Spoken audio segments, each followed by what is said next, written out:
घूमते हैं, यात्रा करते हैं तो यात्री ही कहलाएंगे वो। जैसे अल-बुरूनी एक यात्री था, वैसे ये भी एक यात्री है। तो ये, लेकिन इसको क्या कहा गया? जिद्दी यात्री। और क्यों कहा गया जिद्दी यात्री, इसको हम आगे देखेंगे क्यों कहा गया। हठीला कहा गया, जिद्दी यात्री था। इब्न बतूता ने जो किताब लिखी उसका नाम रिहाला था। क्या नाम था जी? रिहाला। उसका किताब का नाम रिहाला था। और यह यात्रा वृत्तांत, यह भी किताब जो लिखा गया था वो किस में लिखा गया था? अरबी में लिखा गया था। बात समझ में आया? अरबी में लिखा गया था। इब्न बतूता से हमें बहुत सारी रोचक जानकारियां भी मिली, उसके किताब से ऐसी ऐसी जानकारियां मिली जो अच्छा लगा हमको जान करके कि हमारे देश में आकर और उसने बहुत कुछ अध्ययन किया, घूमे, अलग अलग जगह घूमा और वहां बहुत कुछ जानकारी उसने इकट्ठा किया। तो सबसे पहला बात यहाँ इब्न बतूता के बारे में कि इब्न बतूता कैसा था? एक जिद्दी था, हठधर्मी था और जो मन में आता था एकदम यात्रा करने का बहुत शौकीन व्यक्ति था वो। और उसने किताब लिखा और किताब का नाम क्या था? रिहाला। यह कोई दिक्कत नहीं। आइए अब बात करते हैं इब्न बतूता का जन्म मोरक्को। देखिए मोरक्को जो है, मोरक्को के 10 ईयर नहीं है, इसको बोलते हैं शिक्षित परिवार में हुआ था। शिक्षित का मतलब होता है पढ़ा लिखा नहीं। मोरक्को में इसका जन्म हुआ था और इसका जो जन्म हुआ था एक बहुत बढ़िया परिवार में हुआ था। ऐसा परिवार में हुआ था जो काफी पढ़ा लिखा था और इसका परिवार इस्लाम कानून को बहुत ज्यादा क्या करता था? जानता था। क्योंकि हर धर्म का कुछ ना कुछ अपना कानून होता है। तो इसके माँ बाप जो थे, इसके जो परिवार वाले थे, ये इस्लाम कानून के बहुत बड़े क्या थे? ज्ञाता थे। इब्न बतूता ने बहुत कम उम्र में ही उच्च शिक्षा प्राप्त कर ली। जब देखिए एक कहावत है, जब अगला बैल बढ़िया रहता है तो पिछला बैल भी बढ़िया हो जाता है। जिसके पापा मम्मी पढ़ने में ठीक रहेंगे ना, उसका बेटा बेटी भी मिला जुला के ठीक ठाक निकल जाते हैं पढ़ने में। क्यों? क्योंकि माँ बाप उस पर क्या करते हैं? ध्यान देते हैं। और बाबूजी मम्मी अगर पढ़ी लिखी नहीं है तो ठीक है, बच्चा को मेहनत करवा रहा है माँ बाप, अच्छा बात है, वो निकल गया। लेकिन कई बार बच्चा माँ बाप के आंख में धूल झोंक देता है। हाँ पढ़ रही हो, बैठा लोगो जुटाओ ना, चला रहे मोबाइल से पढ़ रही हो, तो झूठ ढूंढ के उसको पढ़ा देता है। क्योंकि माँ बाप तो पढ़ा लिखा है नहीं, तो ऐसे करके लोग बुड़बक बना देता है। लेकिन जो पढ़े लिखे हैं उसको समझ में आए तुम मोबाइल चला रहा है, पढ़ रहा है, है ना, ये तुम पढ़ रहा है, उसको पता होता है माँ बाप को। तो पढ़े लिखे गार्जियन का बहुत बड़ा बेनिफिट है कि वो अपने बच्चों को और ज़्यादा अच्छा बनाने का प्रयास करते हैं। तो ये जो पढ़ा लिखा व्यक्ति था, इसके पिता माँ पढ़े लिखे थे, इसका पूरा परिवार पढ़े लिखा था, तो ऑटोमेटिक है कि इब्न बतूता भी एक अच्छा पढ़ा लिखा व्यक्ति और कम उम्र में ही। और इसको यात्रा करने का बहुत क्या था? शौक था। उसका मानना था कि किताबें जो ज्ञान हमको देती है उससे ज्यादा ज्ञान अगर आपको हासिल करना है तो किसी भी जगह के बारे में अगर आप जानना चाहते हैं, किसी भी जगह के बारे में आपको समझना है, तो आप किताब मत पढ़िए, डायरेक्ट वहां चल जाइए, उस चीज को घूमिए, देखिए, समझिए। और जब आप देखिएगा अपनी आंखों से तो वो आपको ज्यादा समझ में आएगा और अच्छा समझ में आएगा। तो किताब से ज्यादा ज्ञान का रास्ता इनको क्या लगता था? यात्रा करना। कि यात्रा हम करेंगे, किताब से ज्यादा ज्ञान हम हासिल कर सकते हैं। ये किसका मानना था? इब्न बतूता का मानना था। आगे देखिएगा इब्न बतूता क्या कहते हैं। आखिर सवाल आया कि इब्न बतूता, हाँ के घर से किले,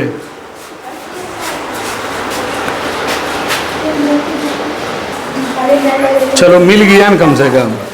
तो खैर देखो हम लोग क्या करें, हम लोग इसीलिए कहते हैं तालाब बंद कर रखे, किसको बोले। हमारे यहाँ 100-200 बच्चे होते हैं। अब 100-200 बच्चे में एक आगो बच्चा भी बदमाश रहता है, तो आप सतर्क रहिए। चलिए छोड़िए, हटाइए।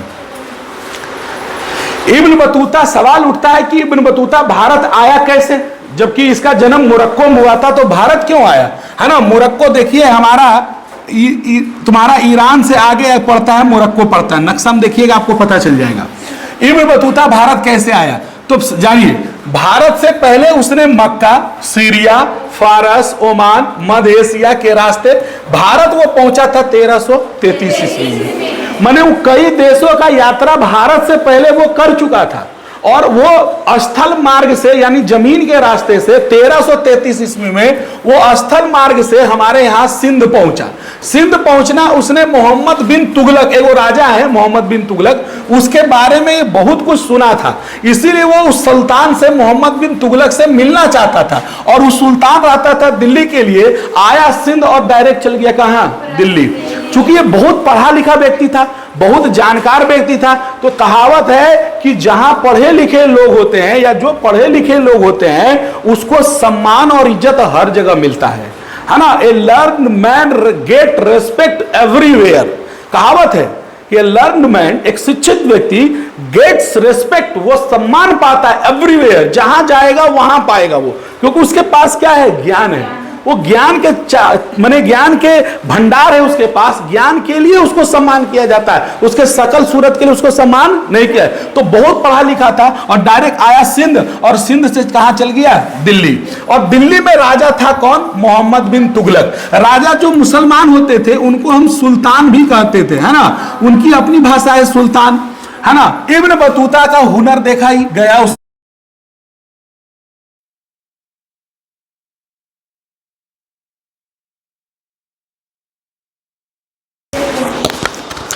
ये चल रहा है।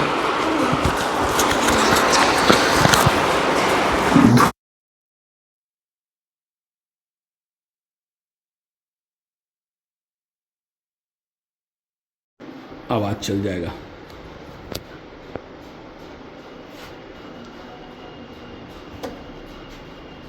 हाँ, इब्न बतूता के बारे में ये जाना कि इब्न बतूता बहुत जानकार आदमी है। तो ये जो राजा था मोहम्मद बिन तुगलक, इससे बहुत प्रभावित हो गया। उसने कहा है तुम तो बहुत ब्रिलियंट आदमी हो, बहुत तेज आदमी हो, तो तुमको हम बना देते हैं दिल्ली के जज। दिल्ली का क्या बना दिया? न्यायाधीश, जज बना दिया और उसको पद दे दिया। कई सालों तक उस पद पर रहा भी। कौन रहा? Ibn Battuta. सोचो आया कहां से? मोरक्को से, और भारत में रहकर उसने क्या किया? जज का पद लिया और जज के पद पर कई सालों तक रहा। लेकिन रहते रहते लोगों में गलतफहमी नहीं हो जाता है, थोड़ा सी होता है। तो राजा को कुछ लगा कि गलत कर रहा है, कोई थोड़ा सा मनमुटाव हो गया। राजा ने उसको क्या किया? तुरंत जेल में डाल दिया। विश्वास खोया तो राजा ने क्या किया? जेल में डाल दिया। लेकिन कुछ समय के बाद राजा को पता चला नहीं हम गलत थे, इसका कोई गलती नहीं था, गलतफहमी हो गया दूर। तो फिर उसको जेल से निकाला और फिर उसको राज में सेवा करने का मौका दिया और अबरी उसको दूत बनाकर, क्या बनाकर? दूत बनाकर कहां भेज दिया? चीन। कहां भेज दिया? सोच लो, मक्का, ओमान, फारस, कई देश यात्रा करने के बाद भारत, इसके बाद उसको राजकीय दूत बनाकर कहां भेजा गया? चीन। तो इब्न बतूता एक बहुत तेज व्यक्ति था, उसने भारत के बारे में बहुत कुछ लिखा। देखिए क्या लिखा। इब्न बतूता एक जिद्दी यात्री था। जिद्दी यात्री इसलिए कहा गया कि जब भी वो यात्रा करता था, दूसरे देश जाता था, तो रास्ता में बहुत सारे डाकू मिल जाते थे, है ना। देख रहा है, इसका वीडियो खूब वायरल होता है। हमका कह ही रहे थे, नहीं बोलो, पटर पटर बोल रहे हो, ऐसे बोलता है। और एक और आता है कौन? मौसा जी आते हैं उसके घर में और उसकी रहती है गर्लफ्रेंड, फोन आ जाता है और ये बेचारा जो है कहता है हेलो मौसा जी आए हैं, नहीं बतियाएंगे हम। तो लड़की का हम कुछ नहीं जानते हैं, तुमको बतियाना होगा, नहीं काहे बतियाओगे? अरे मौसा जी हैं, बात समझो, तुम तो मेरा दिमाग खराब कर दिए ना। बड़ी मजा आता है, इसका वीडियो देखोगे ना, कार्टून वाला, बड़ी मजा आएगा। अब बीच में मौसा जी उठ जाते हैं तो कहते हैं ए चिंटू के पापा, क्या हुआ? लगता है गोलू का ब्याह कराना पड़ेगा ना। तो मौसा उठ के, हाँ मौसा जी आपको तो कुछ ज्यादा समझ में आता है, चुपचाप सुतिए आप, है ना। धुनुम बहस हो जाता है। बहुत अच्छा वीडियो उसका रहा। इसका जो मिल गया फोटो के लिए, डाकू वाला फोटो के लिए, इसी को लगाओ, है ना। तो यात्रा जब करता था तो बीच में डाकू लूटपाट करते थे, तो डाकुओं के द्वारा कई बार इब्न बतूता पीटा भी गया, कई बार मार खाया, कई बार तो मरते मरते बचा।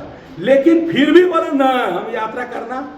जैसे एक आदमी मोटरसाइकिल उठावे और बार बार अगर गोले टूट जाए, तो अगर बात भी कहे मोटरसाइकिल चलेबे करेंगे तो जिदियन आदमी है वो। इसीलिए इब्न बतूता को मरते मरते कई बार बचा, एक नहीं कई बार। अब कई बार मार खाया है रास्ता में, कई बार इसको लूटा गया, इसके बाद भी यात्रा करना नहीं छोड़ा। इसीलिए इब्न बतूता को एक जिद्दी यात्री कहा गया। बात समझ में आया?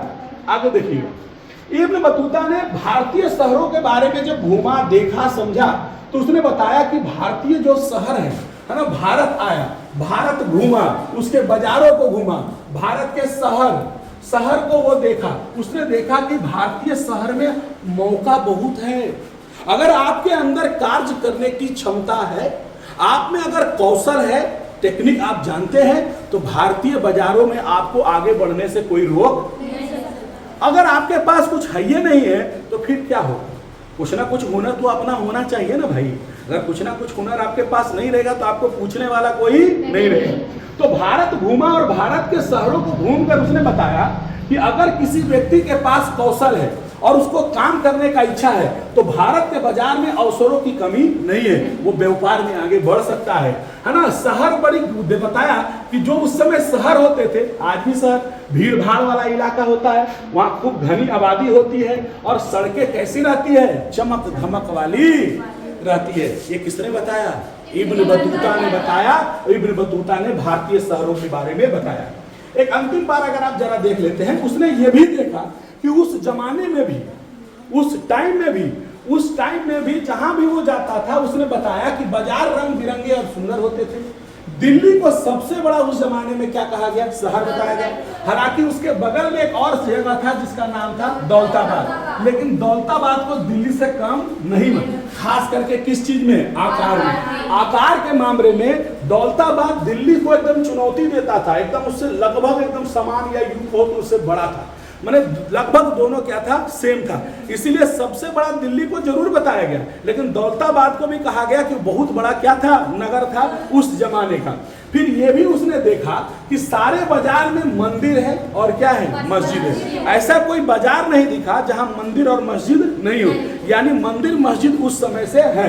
और उस समय का सबसे जो महंगा कपड़ा होता था वो कौन होता था? मलमल का कपड़ा। और वो मलमल का कपड़ा सिर्फ कौन पहनते थे? धनी व्यक्ति पहनते थे। ऐसी इतनी बातें कौन बताया? इब्न बतूता ने बताया। भारत आया, भारत के बारे में जाना समझा, बाजारों के बारे में जाना समझा और इतनी चीजें वो बताया। अब एक व्यक्ति बचा जिसने भारत के बारे में क्या जाना, क्या समझा, उसका नाम है फ्रांसवा बर्नियर, जो अगले दिन हम लोग को दिक्कत